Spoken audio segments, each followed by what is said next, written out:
Hello friends, welcome to Pappa's tips. இன்னைக்கு நம்ம tips சேனலில் நம்ம வீட்டு அடுப்பங்கரை, அதாவது கிச்சனில் உள்ள ஒரு விச டப்பாவை பற்றி தான் பார்க்க போகிறோம். நம்ம வீட்டு கிச்சனில் அப்படி என்ன விஷம் இருக்குன்னு தானே பார்க்குறீங்க. பார்க்கும் போதே தெரிஞ்சிருப்பீங்க. எஸ், வெள்ளை சர்க்கரை, சுகர், ஜீனி அப்படிங்கிற இந்த கொடிய விஷத்தை பற்றி தான் நாம் பார்க்க போகிறோம். And white sugar, brown sugar, நாட்டு சர்க்கரை, வெல்லம், பனைக்கற்பட்டி, பனக்கற்கண்டு, இந்த மாதிரி இனிப்பு சார்ந்த பொருட்களை பற்றின முழு விவரம் கொஞ்சம் அதிர்ச்சியாகவும், கொஞ்சம் ஆச்சரியமாகவும், கொஞ்சம் பயம் தர்ற மாதிரியும், கொஞ்சம் சந்தோஷப்படுற மாதிரியும் இந்த மாதிரி நிறைய விஷயங்கள் இதில் நான் ஷேர் பண்ணியிருக்கேன். தினமும் ஒயிட் சுகர் யூஸ் பண்ணி டீ காஃபி குடிக்கிறேன், ஜூஸ் சாப்பிட்றேன் அப்படிங்கிறவங்க கண்டிப்பாக வீடியோவை ஸ்கிப் பண்ணாமல் பாருங்கள். உங்கள் ஃபேமிலியில் உங்களுக்கு அக்கறை இருந்ததுன்னா நீங்கள் கண்டிப்பாக பார்ப்பீங்க. இப்போ ஒயிட் சுகரை பற்றி பார்த்துடலாம். இந்த வெள்ளை சக்கரை, வெள்ளை ஜீனி பல பேரில் சொல்லிட்டு இருக்கோம். ஆனாலும் இதுக்கு பொதுவாக ஒரு பேர் சொல்லணும் அப்படின்னா விஷம்னு நம்ம சொல்லிடலாம். ஏன்னா அந்த அளவுக்கு இதில் ரசாயன பொருட்கள் நிறைய கலக்கப்படுது. இதுதான் நாட்டு சர்க்கரை. அண்ட் இந்த வீடியோ பார்த்துட்டு இருக்க எத்தனை பேருக்கு நாட்டு சர்க்கரைக்கும் ஒயிட் சுகர், வெள்ளை ஜீனிக்கும் உள்ள வித்தியாசம் தெரியும்? இது ரெண்டுமே ஒரே கரும்பிலிருந்து எடுக்கப்படக்கூடியது தான் அப்படின்னா உங்களுக்கே ஆச்சரியமா இருக்கும். ஏன்னா இது ரெண்டுடைய கலருமே ரொம்ப வித்தியாசமானது. பொதுவாக மனிதர்களுடைய ஒரு மைண்ட் செட் என்ன அப்படின்னா, ஒரு காமெடியில் சொல்லுவாங்க, வெள்ளையா இருக்கிறவன் பொய் சொல்ல மாட்டான் அப்படின்னு. அதே மாதிரியே வெள்ளையா இருக்க பொருட்கள் எல்லாம் சத்து நிறைஞ்சது, ரொம்ப நல்லது, சுத்தமானது அப்படின்னு நம்ம நினைச்சிட்டு இருக்கோம். அது ரொம்ப தவறான ஒரு விஷயம். வெள்ளையா இருக்க பொருட்கள்ல அதிக ரசாயன பொருட்கள் கலந்திருக்காங்கன்னு நம்ம ரொம்ப சுருக்கமாக சொல்லிடலாம். அந்த அளவுக்கு ரசாயன பொருட்கள் நிறைய கலக்கப்பட்டு வெண்மையாக்கப்பட்டது தான் இந்த வெள்ளை சர்க்கரை. பார்க்குறதுக்கு அழுக்கு கலர்ல ஒரு மணல் மாதிரி ரொம்ப டார்க் ப்ரௌன்ல இருக்கக்கூடிய இந்த நாட்டு சர்க்கரையில தான் அவ்வளோ சத்துக்கள் இருக்கு. எந்த ரசாயன பொருட்களும் கலக்காம இயற்கையான முறையில கரும்பிலிருந்து எடுக்கப்படக்கூடியது இந்த நாட்டு சர்க்கரை. முதல்ல இந்த வெள்ளை சர்க்கரை அண்ட் நாட்டு சர்க்கரையை பத்தின விவரங்கள் பார்த்துடலாம். அதுக்கு பிறகு பனைக்கருப்பட்டி, அச்சு வெல்லம், தென்னை வெல்லம், இந்த மாதிரி அதை பத்தின டீட்டெயில்ஸ் நம்ம பார்க்கலாம். ரொம்ப முக்கியமான விவரங்கள், மிஸ் பண்ணாம பாருங்க. நார்மலாக கரும்பிலிருந்து சாறை எடுத்து அந்த சாறை ஒரு பெரிய பாத்திரத்தில் விட்டு நல்லா காய்ச்சுறாங்க. காய்ச்சிட்டு இருக்கும் போதே நம்ம எப்படி வெள்ளைப்பாகு காய்ச்சும் போது கொஞ்சம் இறுகின தன்மையில் வரும் பார்த்தீங்களா, அந்த மாதிரி மெதுவாக கெட்டி தன்மைக்கு வருது. அந்த மாதிரி கொஞ்சம் கெட்டி தன்மைக்கு நல்ல நிறம் மாதிரி ஒரு டார்க் ப்ரௌன் கலரில் வந்த பிறகு நல்லா கைவிடாமல் காய்ச்சிட்டு வேற ஒரு பாத்திரத்துக்கு மாற்றுறாங்க. அந்த பாத்திரத்திலிருந்து சூடு ஆறிய பிறகு அந்த பாத்திரத்தை சுற்றி நாட்டு சர்க்கரை பக்குவத்தில் ஒட்டி இருக்கு. ஸோ அதெல்லாம் எடுத்து ஒன்றா சேகரித்து தான் நமக்கு நாட்டு சர்க்கரை கொடுக்குறாங்க.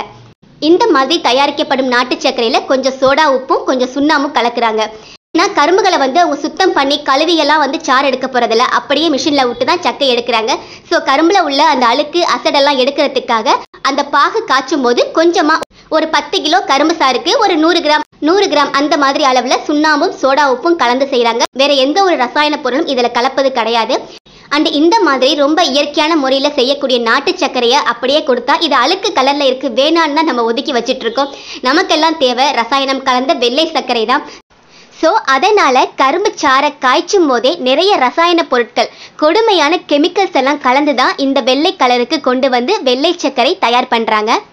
யோசிச்சு பாருங்க, ஒரு பாத்திரத்திலையோ அல்லது நம்ம வீட்டு டைல்ஸ்லையோ அல்லது சட்டை காலர்லையோ ஒரு கரை இருந்ததுன்னா ப்ளீச்சிங் பவுடர் போட்டு அந்த கரையை ரிமூவ் பண்ணுவோம் இல்லையா, அது மாதிரி தான் ரொம்பவே கொடுமையான ஒரு ரசாயன பொருட்களை கலந்து தான் இந்த வெள்ளை சர்க்கரை செய்கிறாங்க.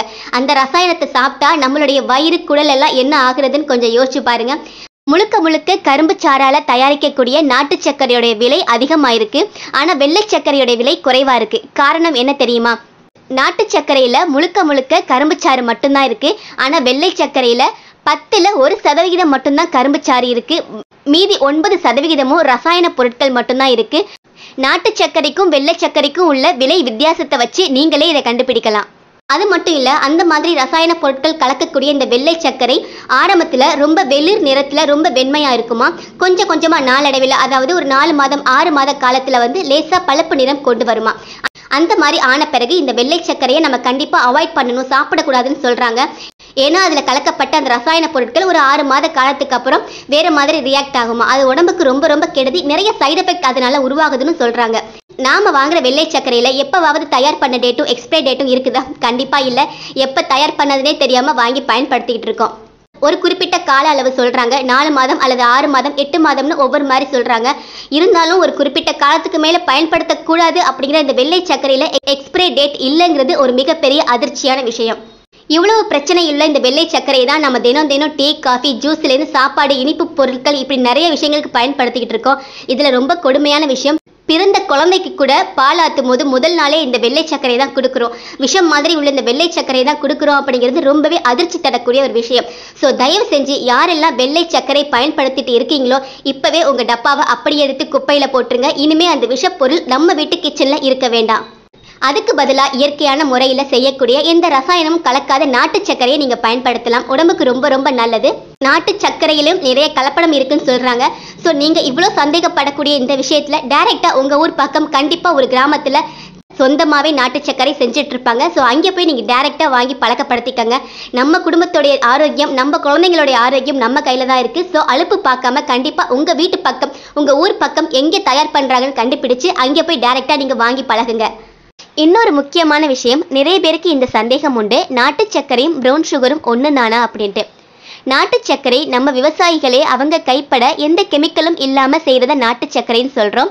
அண்ட் ப்ரௌன் சுகர் சுகர் ஃபேக்ட்ரியில் ஒயிட் சுகர் மாதிரியே அதையும் தயார் பண்ணுறாங்க. ஆனால் என்ன, ஒயிட் சுகருக்கு அந்த வெள்ளை நிறத்தை கொண்டு வரத்துக்கு நிறைய கெமிக்கல்ஸ் வந்து சேர்ப்பாங்க.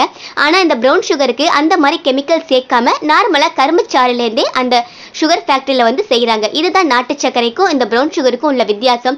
ஆனாலும் இந்த நாட்டு சர்க்கரையுமே ப்ரௌன் சுகர் தான் நிறைய இடங்களில் சொல்லிட்டு இருக்காங்க. எல்லாமே கரும்புலேருந்து வரது தானங்க, கெமிக்கல் சேர்த்ததா சேர்க்காததா அப்படிங்கிறது மட்டும்தான் இந்த இடத்துல பெரிய கொஸ்டின் மார்க். அந்த விதத்தில் நம்ம கிராமங்களில் செய்யக்கூடிய, நம்ம விவசாயிகள் இயற்கையான முறையில் செய்யக்கூடிய இந்த நாட்டு சர்க்கரை, இந்த ப்ரௌன் சுகர் தான், இந்த நாட்டு சர்க்கரை தான் உடம்புக்கு நல்லது. ஃபேக்ட்ரியில் செய்யக்கூடிய ப்ரௌன் சுகர் ஆகட்டும் அல்லது ஒயிட் சுகர் ஆகட்டும் எல்லாமே கெடுதி அப்படிங்கிறது என்னுடைய கருத்து. சரி, இப்போ வெள்ளை சர்க்கரை நாட்டு சர்க்கரை பற்றின முழு விவரம் பார்த்தாச்சு. அடுத்ததாக வெல்லம் பற்றி பார்க்கலாம். வெல்லம் அப்படிங்கும் போது நார்மலாக நம்ம வந்து சர்க்கரை பொங்கலுக்கு தானே சேர்ப்போம் அப்படின்ட்டு எல்லோருக்கும் தோணும். அதை தவிர்த்து இப்போ நிறைய பேர் டீ காஃபிக்கும் சேர்த்துட்டு வராங்க. ஆனால் வெல்லம் எப்படி தயார் பண்ணுறாங்கன்னு யாருக்காவது தெரியுமா?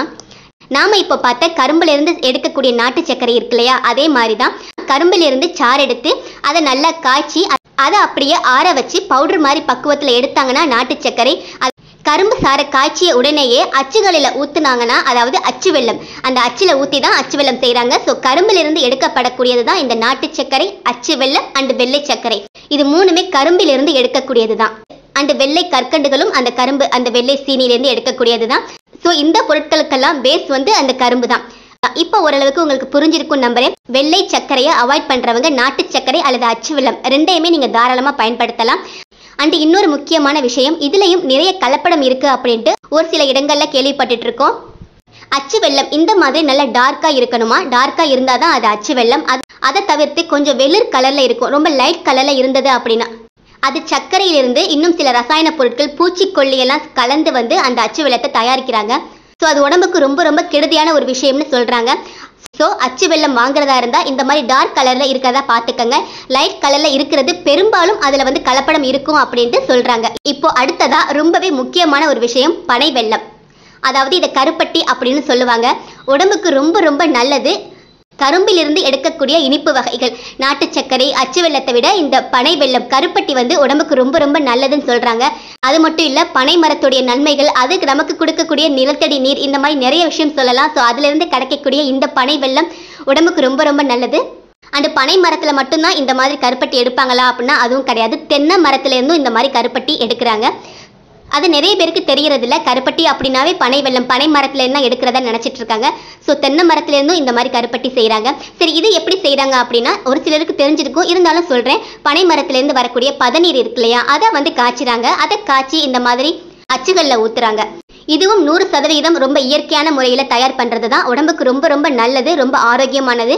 விலை கொஞ்சம் அதிகம் தான், இருந்தாலும் உடம்புக்கு சத்தான ஒரு பொருள். அவங்க வச்சிருக்க அச்சில் வந்து டைரெக்டாக ஊற்றுறாங்க. இப்போ நான் காட்டுறது வந்து கொட்டாங்குச்சி இருக்கு இல்லையா, அந்த மாதிரி அச்சில் வந்து சில பேர் ஊற்றி எடுப்பாங்க. ஸோ அந்த ஷேப் தான் நான் இப்போ வச்சிருக்கேன். ஸோ இந்த பனை வெல்லம், இந்த கருப்பட்டியும் உடம்புக்கு ரொம்ப நல்லது. அதிகமாக நீங்கள் இனிப்பு செய்யக்கூடிய பதார்த்தங்களுக்கு இதை நீங்கள் பயன்படுத்தலாம். அண்டு இன்னொரு முக்கியமான விஷயம், மருத்துவ குணங்களுக்கு, அதாவது இருமல், சளிக்கெல்லாம் வந்து பனை கற்கண்டு வந்து பயன்படுத்துவாங்க. அந்த பனை கற்கண்டு தான் இந்த மாதிரி தான் செய்கிறாங்க. அந்த பனை கற்கண்டுகளும் உடம்புக்கு ரொம்ப ரொம்ப நல்லது. இன்னும் சொல்லப்போனால் இப்போதைக்கு இயற்கையான முறையில் செய்யக்கூடிய பனக்கற்கண்டுகள் கூட சரியான முறை கிடையாதுன்னு சொல்கிறாங்க. அந்த காலத்துல நம்ம தாத்தா பாட்டி எல்லாம் பனை கற்கண்டு செய்யறதுக்கு 3 மாத காலம் தேவைப்பட்டதுன்னு சொல்றாங்க. ஆனா இப்ப அப்படி கிடையாது, ஒரே நாள்ல செஞ்சுறாங்க. இதுவும் சரியான முறை கிடையாதுன்னு சொல்றாங்க. இருந்தாலும் நமக்கு கிடைக்கிற மற்ற விஷயங்களுக்கு கம்பேர் பண்ணும்போது இது ரொம்ப ரொம்ப நல்லதுன்னு நான் சொல்றேன். ஸோ இந்த பனை மரம் தென்னை மரம் மூலியமா நமக்கு கிடைக்கக்கூடிய இனிப்பு வகைகள் பனக்கற்கண்டு கருப்பட்டி எல்லாம் கண்டிப்பா வாங்கி பயன்படுத்துங்க. உடம்புக்கு ரொம்ப ரொம்ப நல்லது. அண்ட் இதுலயும் நிறைய கலப்படங்கள் இருக்கு. நீங்க நார்மலாவே மளிகை கடையில கேட்டீங்கன்னா 350 ரூபாய்க்கும் கருப்பட்டி காட்டுவாங்க, 100 ரூபாய்க்கும் கருப்பட்டி காட்டுவாங்க. உங்க வீட்டு பக்கம் உள்ள கடைகளே நீங்க கேட்டு பார்க்கலாம். ஸோ இதுலயும் கலப்படம் வருது. விலை அதிகமா இருந்தாலும் பரவாயில்லைன்னு ஆரோக்கியத்துக்காக கண்டிப்பா இதை வாங்கி ட்ரை பண்ணுங்க. கலப்படங்கள்ல இருந்து தப்பிக்கணும் அப்படின்னா உங்க ஊர் பக்கம் கருப்பட்டி, கரும்பு சாறுல இருந்து எடுக்கக்கூடிய சர்க்கரை இதெல்லாம் எங்க தயாரிக்கிறாங்கன்னு ஒரு தடவை விசாரிச்சு உங்க கான்டாக்ட் நம்பர் வாங்கிட்டு நீங்க ரெகுலரா வாங்க ட்ரை பண்ணுங்க. கலப்படங்கள்ல இருந்து தவிர்க்கலாம். அண்ட் இந்த தொழில் செய்பவர்களுக்கும் ஒரு நல்ல ஊக்கப்படுத்துற மாதிரி இருக்கும். இன்னும் நிறைய பேர் செய்யறதுக்கு முன் வருவாங்க. நம்மளால முடிஞ்ச ஒரு சின்ன ஹெல்ப்னு கூட சொல்லலாம். ஓகே ஃப்ரெண்ட்ஸ், நான் மேலே சொன்ன எல்லாமே கண்டிப்பாக உங்களுக்கு புரிஞ்சிருக்கும் நம்புறேன். வெள்ளை சர்க்கரையை தவிர்த்து வேற என்ன வேணாலும் பயன்படுத்துங்க. கலப்படம் இல்லாததா வாங்கி பயன்படுத்துங்க. ரொம்ப ரொம்ப ஆரோக்கியமாக இருப்பீங்க. தயவு செஞ்சு வெள்ளை சர்க்கரையை மட்டும் அவாய்ட் பண்ணிடுங்க. இந்த வீடியோவில் வெள்ளை சர்க்கரையை அவாய்ட் பண்ணால் வேற என்னென்ன பயன்படுத்தலாம் அப்படிங்கிறத சொல்லியிருக்கேன். இதை தவிர்த்து உங்களுக்கு சுகர் பற்றின நிறைய டீட்டெயில் வேணும் அப்படின்னா கீழே கமெண்ட்ல கேளுங்க. மறுபடியும் டீட்டெயில்டாக வீடியோ போடுறேன். ஸோ ப்ளீஸ் இந்த வீடியோ பார்த்ததுமே உங்கள் வீட்டு அடுப்பங்கரையில் உள்ள அந்த விஷ டப்பா வெள்ளை சர்க்கரை டப்பாவை உடனே தூக்கி தூர வீசிடுங்க. ஓகே ஃப்ரெண்ட்ஸ், நாளைக்கு இதை விட ஒரு இன்ட்ரெஸ்டிங்கான ரொம்பவே யூஸ்ஃபுல்லான வீடியோவில் மீட் பண்ணலாம். தேங்க்யூ.